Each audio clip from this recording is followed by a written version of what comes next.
મને ખબર છે ગિરનારના પાઠીમાં થોડીક નહીં પણ બહુ વાર લાગી. સોરી. ગિરનારનો નજારો અને પહોંચી ગયો ગુરુ દત્તાત્રેય. અંબાજી પર થોડીક વાર રોકાઈને થઈ ગયા આગળ હાલતા. પણ આ લોકોએ દુકાન ફાડી નથી ને ગયા નથી. જે થોડીક વાર આગળ આવ્યો ખબર પડી કેમેરાના ચશ્મા આવી ગયા. ભાઈ ફોટો પાડો હાથ દુકાન મેં આવે.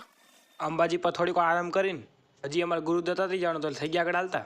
ઘરે જાદો વિડિયો જો દેખાય અંબાજી મંદિર. હા, અંબાજીથી પણ 5000 પગથિયા છે ગુરુ દત્તાત્રેયના. તો હારો પડ્યો કેવો પડે દેખાડતો. ને હા, જેમ જેમ આગળ વધતા હતા એમ પગથિયા પણ કરાર આવતા હતા. ગુરુ દત્તાત્રેયના મંદિરની ટોચ. એ ટોચ દેખાણી એટલે આવી ગયું. અબે સાલે. ફાઇનલી પછી ગુરુ દત્તાત્રેયનો મેન ગેટ દેખાઈ જ ગયો. અહીંયા પહોંચી ગયા ગ્રુપમાં એક ફોટો પાડ લે. પછી મેં એક નાનો વિડીયો બનાવી લીધો તાતો. આમાં મેં ગિરનાર પર પૂગી ગયો. હાલો. એ ગેટેથી જ અમુક પગથિયા કરાર આવે. તો પણ અહીં સુધી આવ્યા એટલે જવાનું તો હોય જ. વાત તો સહી. મંદિરના દર્શન કરીને આવી ગયા નીચે. આમ નીચે પગે જતો ઘરે તાવ ના આવે થારું. ત્યાંથી પછી કમંડકુરમાં જઈ પ્રસાદી લઈને તો મળીએ હવે છેલ્લા અને ચોથા ભાગમાં. ત્યાં સુધી તમે